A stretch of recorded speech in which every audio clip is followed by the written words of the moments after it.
Oh, look, it's hard to say, but there is, one of the reasons, as I said, that one of the things we look at when signing a player is what kind of person they are, and he certainly didn't strike me talking to him as somebody who,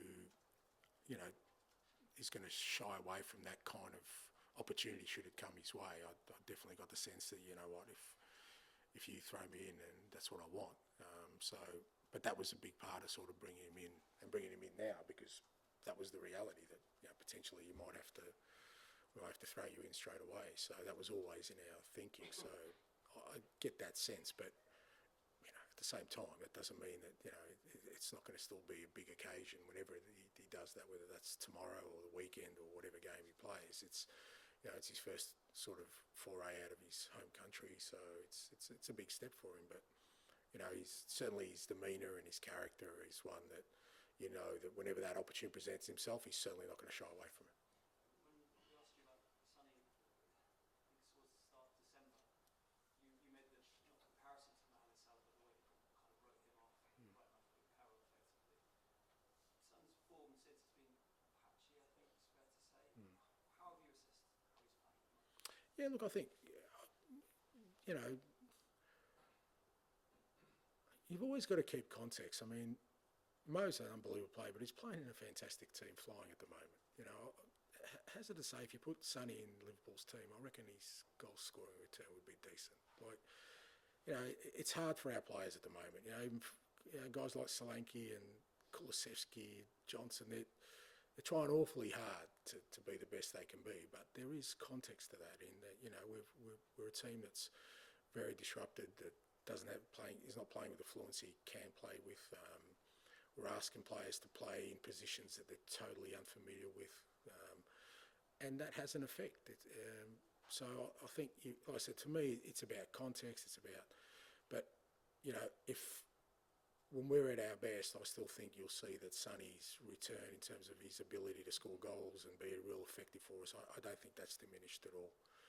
He's going through a tough trot, but we're going through a tough trot, and I think that sort of goes hand in hand. And just finally, you played Liverpool pretty recently. It was a tough day. You've been asked many times about your style, not to sweat away from it. How much have you relived that game, rewatched it ahead of this? Yeah, no, it's a good reference point because, like I said, it happened recently. So, and when we did our review, we did some things really well on the night, but we did some things really poorly. And it was more about moments in the game that you can't against a team of that quality sort of switch off. I mean, we got ourselves back into the game at 2-1, and then just for half time, you think we go in at 2-1. We always finish strong, and we concede a really poor goal from our behalf, and some of it was just focus. Organisation. So they're the kind of things you reflect on, and they capitalise. I mean, the game came a bit sort of chaotic in the second half. We got really stretched, which suited them, but then kind of allowed us to get back into the game as well. So there was learnings from it, and I think because it was so recent, you certainly use that as a kind of a foundation for the kind of game we need it to be tomorrow in terms of addressing it a bit differently. Matt? Ange, you did a fans forum this season with the chairman, Sonny, and the chairman was asked his top 3 achievements as chairman, and he didn't include winning the League Cup, which is the only trophy the club's won since it's been here. Do you hope that if you win it, after sitting here for 18 months, Matt, and telling me what a trophy is going to do for this club, I kind of hope it has a little bit of an impact on everybody. But look, I kind of don't get weighed down by those kind of things in terms of allowing them to really impact what I think is important for this football club, and that is that, look, we're having a tough season. Our league form is really poor. We need to improve. But we are in a semi-final of a competition, and with the group of players we've got at the moment, if we can achieve something where they are in their careers, I think it does set you up really well for what we're trying to build here. I think it does. It's not the be-all and end-all, as I've said it many times, but, if we get to, a final and happen to win a trophy, we'll look back on sort of this period of where, you know, a real sort of small group of, you know, players, you know, had to rise above and beyond to get there. I think that will be as worthy of the achievement as actually winning it. And he did also sack a manager 4 days before a final. Yeah. So just drop out the semi-final, you reckon, and I'm safe? But a lot's been made of this tie in terms of a wider importance. Yeah. Do you think it offers you any greater security to your job? I don't need greater security. All I see is, you know, I've got a group of players who are absolutely giving everything they can. I see every person at this football club pushing hard every day, whether they're involved in football or not, to try and help us through this situation.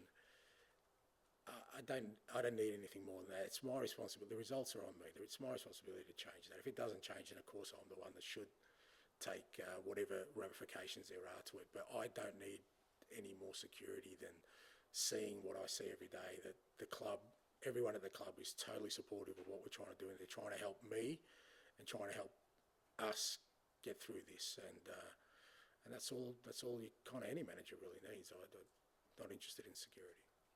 Alan. FIFPro in the past have used Son as a case study for players who've had a lot of travel, a lot of games, no breaks. Has that been a concern at all? Oh, look, I think it's more of a testament to him and how he's been able to maintain such a high level of performance for that many years. Obviously coming from that part of the world, I can tell you it's the hardest probably trip you can do, coming from, you know, Asia back into Europe and on a consistent basis. You know, I'd hate to know the kind of mileage he's put in over his career, and yet he's maintained an unbelievable level of performance, which is, you know, a testament to him as a person as much as a footballer. And you know, I think they're the things you kind of take into mind because, yeah, I think Sonny's found a way of, you know, like I said, maintaining an unbelievable standard, but we're more concerned would be how many players haven't realised their potential because of similar circumstances. What do you feel that may have taken a toll over a course of years? And you've spoken a bit about the collective being exhausted at the moment, but, you know, is there a chance that going back and forth over, you know, a decade and maybe affecting? On him, no, on him. Like I said, the opposite. I think it's been unbelievable how he's been able to maintain that level of consistent performance. I mean, I know everyone's kind of focusing on it now, but even last year, his season was incredible for us. So, you know, like I said, I think people just need to have a little bit of context that, again, Mo's a world-class player, but you put him in our team at the moment, I'm not sure he would have the same impact because of the situation we're in as a group. You know, as attacking player, what do you need? You need a team that's kind of in good form, creating opportunities, playing on the front foot, you know, having a really solid sort of foundation of a defence that, you know, is cohesive. Like, none of these things exist at the moment. So we're relying really on individual moments, you know, and like I said, that you can say the same thing about, you know, Dom and Kulusevski and Brennan, because they're the ones that kind of playing all the time. You know, they're doing the best they can. Dave. Hi, Ange. Just two things. First of all, just more on Son. Is it important that the club sort out his longer-term contract situation by the end of the summer? I suppose the obvious, if it's not sorted out by then, the repercussions are quite obvious. Only if it's important to Sonny as well. I think with all these kind of things, I think it has to be when you've got a player like Sonny who has such a standing at a club, and I know how highly the club regards him, and I know how much he loves the club. I just think it'll all happen mutually. I don't think it's something that needs to be forced one way or another. You know, whatever.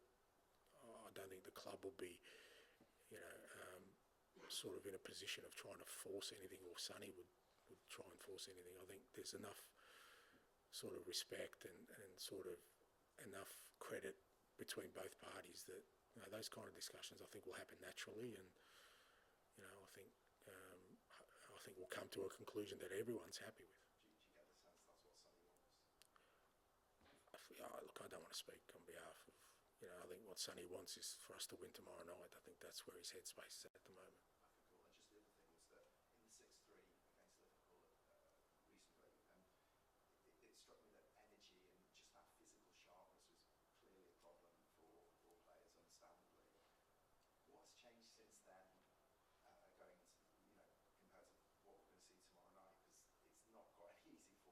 No, How no. did that happen? No, not a great deal's changed. So, like I said, we've just got to deal with certain moments better, so we don't allow the game to sort of get away from us like it did that night. I think, like I said, there was, I think moments in the game allowed it to sort of then drift into a game where, like I said, became a bit chaotic, and they understandably had more legs than us on the night. Although we still matched it physically from a numbers perspective. It's just that we ended up probably doing more running than we needed to because the game became so stretched. So, there are things that we need to do better to try and control the game and control how much running we need to do. Whilst at the same time, we still want to play at a high tempo, and the players are maintaining that, intensity and tempo. It's just that, like I said, against Liverpool, you've got to have an element of control around it. Tom, and then finish with Dan, please. Just on Solanke, it didn't really work for him at Liverpool or at Chelsea, and there was this idea for a while maybe he wasn't kind of a big club player. Was that at all on the club's or your mind when you signed him? Did you have any kind of worries about making that step up? No, not really, because if anything, I think that was kind of what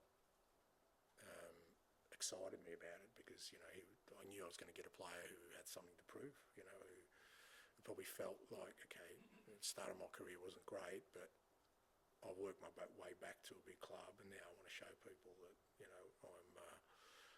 I can play at this level and can make an impact. And look, he's been unbelievable for us. To think of kind of the way he's led that front line pretty much on his own. I mean, we've lost Richarlison all year. He had his own kind of minor setbacks at the start of the year, and I don't even sub him off. I've got to leave him out there. And the manner in which he plays takes a big physical toll. It's not like he's one of these strikers who just sort of strolls about. I mean, he works his backside off for the team defensively, leads the line, and he's scoring goals. So I think he's been brilliant for us, and like I said, hopefully in the very near future we get some help for him, and I think you'll see him even go to another level. So Michael said maybe he does so many things well that if he kind of his numbers would be even better if he sort of focused more on himself. Look, again, I'll just say that his numbers would be better if we were better. Like, you've got to cut these guys some slack. They can't do it all on their own. We're struggling as a team for, like I said, consistency, energy, cohesion. Understandably so. You can't expect strikers then to go score hat-tricks on the back of that, and even on the weekend, he kind of scored an unbelievable goal. He had a couple of headers, were a bit unlucky. He's still getting in those areas, but he's doing the absolute maximum. His numbers will be better when we get better. Is he one of the leaders in the team? He's becoming that, yeah, I think. Look, I think through this difficult sort of process we've been in, there have been things that have emerged. Guys like him and Kulusevski have definitely become much more pivotal in what we do with the way they play and the way they kind of tackle the tasks that we've got at the moment. We've seen enormous growth in Archie Gray, enormous growth in Lucas Bergvall, enormous growth in Jed Spence. So there is some good stuff happening, but it does get masked over by the fact that we're not in a great space in terms of our results right now, and we need to change that. Dan, to finish, please. You just said there in the very near future, Don will get some help. Is that a dramatic transfer? Injuries? Both, yeah. No, it's not a hint, but it's hopefully what we can do. But yeah, it's nothing. Near future. Wouldn't suggest tomorrow. I don't think. So you'd be hoping for a centre forward this month? Not a centre forward, but I think we need some help in the front half if we can get it. Yeah, because obviously Wilson's still a fair bit away off. I say Richie's coming back, but we just got to be really careful with Richie, and got to try and keep him back. So there's an area, but again, it's got to be the right fit. Is that going to happen this window? I'm not really sure, but at least we know that within all the things being well, 7 days, Richie is back, and he'll definitely help Dom for sure. I thought you said Richie went 4 weeks of solid training. Did I miss? No, 2, sorry, mate. 2 weeks. Sorry, yeah. So this week, next week. So all things being well, we're kind of hoping by, lost track of games, Arsenal next week, he should be available. And can I just ask you about the 6-3 again? It struck me that you worked really hard to get that goal back through Madison, I think 5 minutes before half time. And then perhaps if you'd gone in at 2-1, Yeah, It's outstanding. It might have been different. How frustrated were you by their third goal in particular? yeah, no, it was a poor goal from us, and that's what I mean. That you know, they kind of let the game get away from us, and then it became a game where, like I said, came chaotic, and that suits Liverpool with the way, you know, they're set up. And it was a disappointing moment for us of, again, disorganisation, a little bit of lack of focus. But I've got to, you know, again, even me, I've got to temper those frustrations by the fact that we've got an 18-year-old who's not a centre back playing a centre back, a left back who's not a left back, you know, a goalkeeper that, you know, was not there from the start. Like there's so many things that are so disjointed in, you know, in our defensive setup that those things are going to happen. It didn't need to happen at that moment. I think with, you know, they're the things we've kind of addressed for tomorrow night. You need against Liverpool to be totally focused, you know, totally disciplined in everything you do, right up until that, you know, to the moment the whistle ends the half or the game. Because, like I said, going in at 2-1. We always finish strong. We finish strong in that game. You always give yourself a chance. But then when they score the third, it means we've got to open up, and all of a sudden the game becomes, you know, something that Liverpool sort of probably prefer. Okay. Thank you very much.